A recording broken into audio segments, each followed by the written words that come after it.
Bulletin का बाकायदा आगाज करेंगे और आपको बताएं कि मुल्क में बड़े ब्रेकडाउन के बाद अब भी बिजली मुकम्मल बहाल ना की जा सकी। सिंध, बलूचिस्तान और जनूबी पंजाब के बेशतर इलाके बिजली से महरूम हैं। कराची के कई इलाके अंधेरे में डूबे हुए हैं। पावर डिवीजन ने शहर कायद के लिए तकरीबन 500 मेगावाट बिजली बहाल करने का दावा किया है।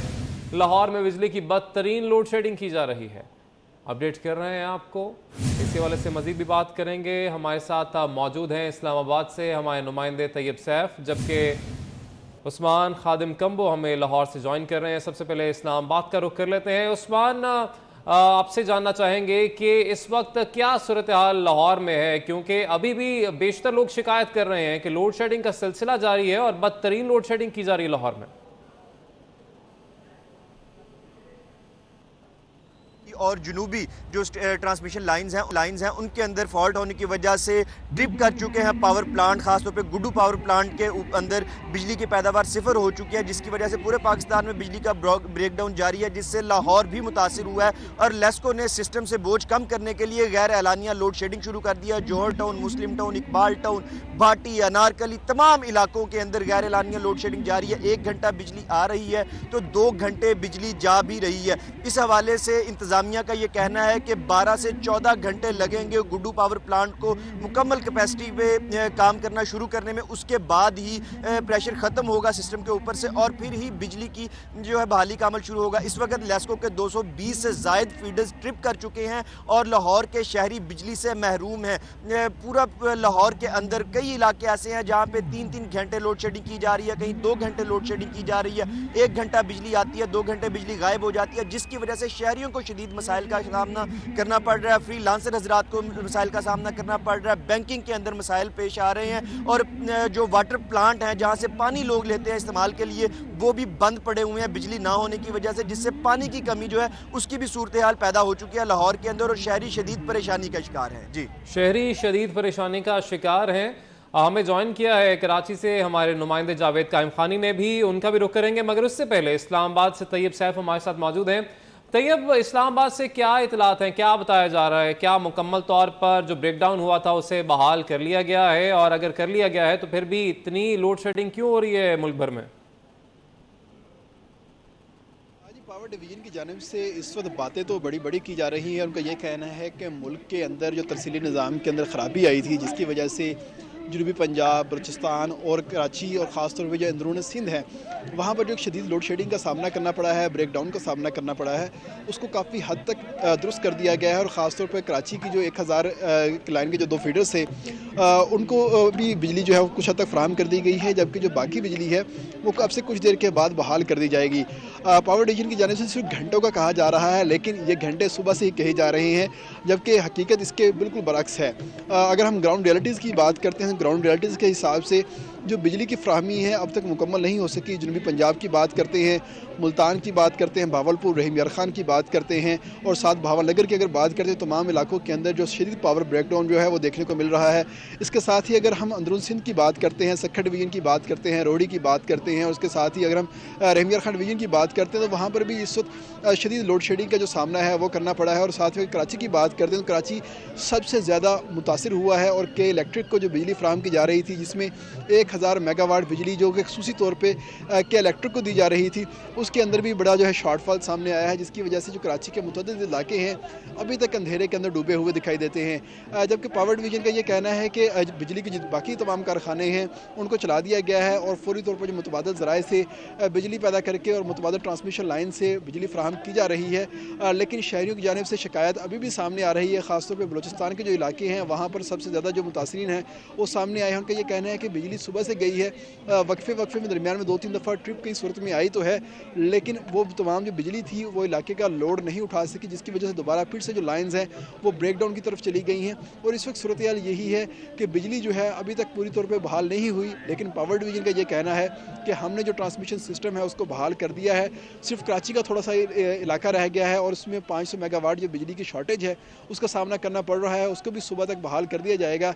लेकिन पावर डिवीज़न तो सुबह तक बहाल करने की बात करता है, घंटों की बहाल करने की बात करता है, लेकिन जिनकी बिजली सुबह से कट चुकी है उनके लिए एक एक लम्हा, एक एक मिनट गुजारना मुश्किल हो रहा है। और इस वक्त सूरत हाल ये है कि जनूबी पंजाब, लाहौर, सेंट्रल पंजाब, इंटीरियर सिंध, बलूचिस्तान और कराची के बेशतर इलाके अभी तक अंधेरे के अंदर डूबे हुए हैं, जबकि पावर डिवीज़न अभी तक तसल्लियाँ दे रहा है। बेशतर इलाके ऐसे हैं जो कि अभी भी अंधेरे में डूबे हुए हैं। खासतौर पे आपने लाहौर की जिस तरीके से बात की, क्योंकि पावर डिवीजन तो ये दावा कर रहा है कि हमने काफ़ी हद तक बहाल कर दिया है, मगर जो लाहौर है उसके हवाले से अभी भी यही खबरें हमने भी अपने नाज़रीन को बताई कि अब बहुत से इलाके ऐसे हैं जहाँ पर बिजली गायब है। कराची से हमारे नुमाइंदे जावेद कायम खानी हमारे साथ मौजूद हैं। जावेद, 500 मेगावाट का कहा जा रहा है कि बस फर्क रह गया, सुबह तक उसको दूर कर लिया जाएगा, मगर इस वक्त आप कहां पर मौजूद हैं? कौन कौन से इलाके ऐसे हैं जहां पर बिजली गायब है, नहीं आ रही? जी, जो फनी खराबी हुई थी उसके बायस जो तकरीबन 8000 मेगावाट बिजली का शॉर्टफॉल की बात की गई थी, जो है वो दौरानिया मतलब बिजली बहाल होने का सिस्टम जिससे शुरू हुआ। जैसा हमारे साथी ने बताया कि पूरा इस्लामाबाद से लेकर उन्होंने कराची तक की सूरत हाल से भी आगाह किया। सबसे ज़्यादा मुतासर जो है वो सिंध हुआ इसमें, और सिंध के मुख्तलिफ अजला के अंदर जो है वो ताहाल बिजली मुख्तलिफ इलाकों में जो है वो बहाल नहीं की जा सकी। अगर कराची की बात करें, आपने सवाल किया, इस वक्त हम डिस्ट्रिक्ट सेंट्रल में मौजूद है और बिल्कुल मेरे साथ जो है यहाँ से किवाड़ी ज़िला आकब से शुरू होता है और उसके साथ बिल्कुल जो है वो डिस्ट्रिक्ट वेस्ट की जो है वो शुरू हो जाता है। इन तीनों अजला की अगर मैं मजबूती तौर पर बात करूं तो इन तीनों अजला के मुख्तलिफ इलाकों में बिजली बहाली का जो दावा किया गया था वफाकी हुकूमत की जानिब से, और उसके बाद कराची में जो डिस्ट्रीब्यूशन की कंपनी है के इलेक्ट्रिक, उन्होंने कहा कि जो है दौरानिया 1900 फीडर तकरीबन कराची के अंदर हैं जिन पर बहाली का काम शुरू किया गया, और एक हद तक जो उन्होंने बहाली का दावा भी किया। कुछ मिनटों के लिए लाइट ज़रूर आई, शाम के औकात में 7 बजे मुख्तलिफ इलाकों में बहाल की गई। और अगर वेस्ट के इलाकों की बात करें तो औरंगी टाउन, बल्दिया टाउन, साइट एरिया और ये दीगर इलाके मोलिका, इनमें जो है वो तकरीबन 6:45 पे बिजली को बहाल किया गया था, लेकिन 7:10 पर एक बार दोबारा जो है ब्रेकडाउन हुआ। इसी तरह अगर मलीर के इलाकों की बात की जाए, डिस्ट्रिक्ट मलीर और कोरंगी में, इन इलाकों में भी जो है तकरीबन 7 बजे के बाद बिजली को एक बार जुज़वी तौर पर बहाल किया गया था और वो दोबारा एक बार ब्रेकडाउन हुआ। अगर मजबूती तौर पर 1900 जो इनके फीडर्स हैं इनसे बात की जाए तो तकरीबन 40% फीडर्स भी जो है वो कारआमद नहीं हुए थे कि एक बार दोबारा ब्रेकडाउन हो गया। अब के इलेक्ट्रिक तर्जुमान का ये दावा है और उनके CEO, उनके चेयरमैन जो है वो मौजूद हैं हेड ऑफिस में और बराह रास्त जो है वो इसकी जो है मॉनिटरिंग भी कर रहे हैं कि किन किन इलाकों के अंदर और कब कब बिजली बहाल जो है वो मुमकिन तौर पर कर दी जाएगी। लेकिन अब भी जो है 60% इलाका शहर का ऐसा है जहाँ पर जो है बिजली बहाल नहीं की जा सकी है। इस वक्त हम लियाकताबाद, गुलबहार और इसके साथ साथ नाजमाबाद के इस इलाके में पोश इलाके हैं जहाँ पर जीरो टॉलरेंस होती है लाइट की और कलेक्शन जो है वो 100% है, लेकिन सुबह से ही जो है वो लाइट नहीं है और शहरियों की मामलात ज़िंदगी जो मुतासिर होकर रह गए। सबसे ज़्यादा जो परेशानी का सामना करना पड़ा है वो बिजनेसमैन को किया गया है, इसलिए कि शाम के औकात में जो कारोबार होते हैं वो जल्द बंद हो गए इस बिजली के बाइस। और बिजली जब शाम को बहाली का दावा किया गया था तो लोगों ने इंतज़ार करने के बाद जो है वो शाम में जैसी बिजली बहाल हुई थी और उसके बाद दोबारा जो ब्रेकडाउन हुआ उससे ज़्यादा परेशानी का सामना करना पड़ा, इसलिए कि कबल अज़ जो तैयारी की गई थी कारोबारी हजरात दुकानों की जानिब से कि उन्हें जो है वो जो शुबह का शॉर्टफॉल है उसको शाम में जो है किसी तरह मैनेज किया जाएगा। इंडस्ट्रीज़ को जो है वो परेशानी का सामना करना पड़ा। इसी के साथ कराची में 7 इंडस्ट्रियल जोन है, उनको बिजली की फराहमी का दावा किया गया कि इलेक्ट्रिक की जानिब से कि एयरपोर्ट्स, अस्पताल और इस तरह के इंडस्ट्रियल जोन जो है उनको बिजली दी जा रही है, लेकिन ऐसा दिखाई नहीं देता। बिल्कुल साइट एरिया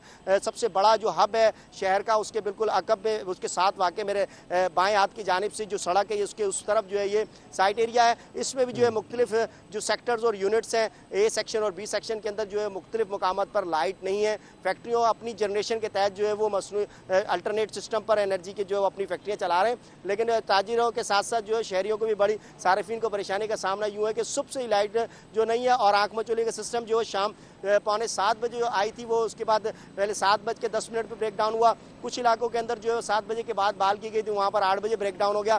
इस तरह अल्टरनेट करते हुए अगर पूरे मजमूई तौर पर शहर की बात करें तो बिन कासिम से लेकर जो है वो मलीर और कोरंगी, लांडी और उससे आगे आते जाए साउथ ओल्ड सिटी एरिया के अंदर, वहाँ पर भी सूरत हाल जू की तू है और मुख्तलिफ मकामात पर अब भी जो है वो बिजली बहाल नहीं है। लेकिन पोश इलाकों में बहाल करने का जो के इलेक्ट्रिक का दावा कहता है, जहाँ पर इनके खुद के हेड ऑफिस मौजूद हैं डिफेंस और पंजाब कॉलोनी वगैरह के अतराफ में जो है बिजली बहाल हुई थी, लेकिन 8:32 पर जो है वो दोबारा एक शॉर्टफॉल हुआ और उसके बाद दोबारा ब्रेकडाउन हुआ और अंधेरे में डूब गया कराची। इस वक्त भी जो है वो कराची के बेशतर इलाके जो अंधेरे में डूबे हुए हैं। जी, मुल्क भर के बेशतर शहर और दीगर इलाके ऐसे हैं, बेशतर इलाके ऐसे हैं जो कि अंधेरे में डूबे हुए हैं, जबकि पावर डिवीजन की जानिब से जो दावे हैं वो कुछ और ही किए जा रहे हैं। उम्मीद कर रहे हैं कि इस ब्रेकडाउन पर जल्द मुकम्मल तौर पर काबू पा लिया जाएगा, क्योंकि आम शहरी के साथ साथ ताजर बरादरी भी इससे काफ़ी परेशान हो रही है। कराची से हमारे नुमाइंदे जावेद काइम खानी हमारे साथ मौजूद थे, इस्लामाबाद से तैयब सैफ और लाहौर से उस्मान खादिम कम्बो हमें अपडेट कर रहे थे। आप सबका बहुत शुक्रिया। हुकूमत और सरकारी मुलाजमीन के दरमियान डेडलॉक बरकरार है और इस्लामाबाद में पार्लियामेंट हाउस के बाहर सरकारी मुलाजमीन का धरना जारी है। पार्लियामेंट हाउस के गेट बंद कर दिए गए हैं और पुलिस अलर्ट है। मनाजिर भी आप देख सकते हैं। हुकूमत और सरकारी मुलाजमीन के दरमियान डेडलॉक ताहाल बरकरार है। इस्लामाबाद में पार्लियामेंट हाउस के बाहर सरकारी मुलाजमीन का धरना जारी है। पार्लियामेंट हाउस के गेट बंद कर दिए गए हैं, जबकि पुलिस की भारी नफरी वहां पर मौजूद है और अलर्ट खड़ी है। अपडेट कर रहे हैं, हुकूमत और सरकारी मुलाजमीन के दरमियान डेडलॉक बरकरार। इस्लामाबाद में पार्लियामेंट हाउस के बाहर सरकारी मुलाजमीन का धरना जारी है। पार्लियामेंट हाउस के गेट बंद कर दिए गए हैं, जबकि पुलिस की भारी नफरी भी वहां पर मौजूद है। आपको बताएं कि all government employees grand alliance की जानिब से ये कहा गया है कि हुकूक पर समझौता नहीं करेंगे। ग्रेड 1 से 16 के मुलाजमीन की तनख्वाह में 150% इजाफे का उनकी जानिब से मुतालबा किया जा रहा है। तनख्वाहों में तफरीक के शिकार विफाकी मुलाजमीन को एग्जेक्टिव अलाउंस भी दिया जाए, ये भी मुजाहिरीन का मुतालबा सामने आया है। तो आप ये मनाजर भी देख सकते हैं कि इस वक्त भी बड़ी तादाद में सरकारी मुलाजमीन वहाँ पर मौजूद है और अपना एहतजाज रिकॉर्ड करवा रहे हैं।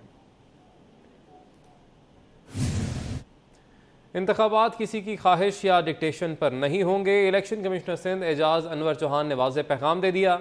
कहते हैं कि कानून से कोई बालातर नहीं। ज़िमनी इलेक्शन में बदनज़मी बर्दाश्त नहीं की जाएगी। खिलाफ वर्जी पर सख्त कार्रवाई की जाएगी। ज़िमनी इलेक्शन के लिए पुलिस की नफरी मौजूद है। पोलिंग स्टेशंस पर पुलिस मौजूद, जबकि फौज और रेंजर्स मुआवनत के लिए मौजूद होगी। देखते हैं इक़्तिदार अनवर की रिपोर्ट। इलेक्शन किसी की ख्वाहिश या डिक्टेशन पर नहीं करते। इलेक्शन कमिश्नर सिंध ने वाज़ेह पैगाम दे दिया। सूबाई इलेक्शन कमीशन ऑफिस में प्रेस कॉन्फ्रेंस करते हुए एजाज चौहान का कहना था कि हमने आर्टिकल 218 के तहत जरूरी इकदाम किए। फौज मुआवनत के लिए मौजूद होगी। खिलाफ वर्जी पर सख्त कानूनी कार्रवाई की जाएगी। बुनियादी सहूलत भी प्रोवाइड कर दी गई है। पोलिंग स्टाफ का अमला भी तैनात कर दिया गया। CCTV कैमरा की इंस्टॉलेशन का प्रोसीजर भी जारी है और इसके अलावा कोड ऑफ कंडक्ट की जो है वायलेशन की कुछ रिपोर्टेड इंसिडेंट्स हैं, उनके ख़िलाफ़ भी एक्शन लिया जा चुका है। तमाम डिप्टी कमिश्नर साहिबान को और SSP साहिबान को सख्ती से हिदायत की गई है कि लॉ एंड ऑर्डर सिचुएशन को जो है वो मेंटेन रखें। सूबाई इलेक्शन कमिश्नर का कहना था कि अमन और अमान की सूरत हाल को बरकरार रखने के लिए हर पोलिंग स्टेशन पर रेंजर्स, पुलिस के अफसरान व एहलकार तैनात किए जाएंगे। आज IG साहब से और चीफ सेक्रेटरी सिंध से भी मुलाकात हुई थी, उनसे मीटिंग हुई थी जिसमें तमाम रेंजर्स की अथॉरिटीज़ और आर्मी की अथॉरिटीज़ मौजूद है। तो पुलिस की तरफ से बहुत अच्छा सिक्योरिटी प्लान बनाया गया है और 8 से 10 पुलिस ऑफिशियल्स हर पोलिंग स्टेशन में तैनात होंगे। इसके अलावा रेंजर्स की डिप्लॉयमेंट QRF मेड के तौर पर है जो पेट्रोलिंग करेंगी और आर्मी भी 3rd टियर फोर्स के तौर पे अवेलेबल होगी। तो अल्हम्दुलिल्लाह हमारी इलेक्शन के सिलसिले में तमाम तैयारियां मुकम्मल हैं। कराची के 2 हलकों में 16 अक्टूबर को होने वाले इलेक्शन के हवाले से एक जायजा इजलास भी चीफ सेक्रेटरी के ऑफिस में हुआ, जिसमें IG सिंध समेत तमाम मुतल्लिका इदारों के अफसरान ने शिरकत की।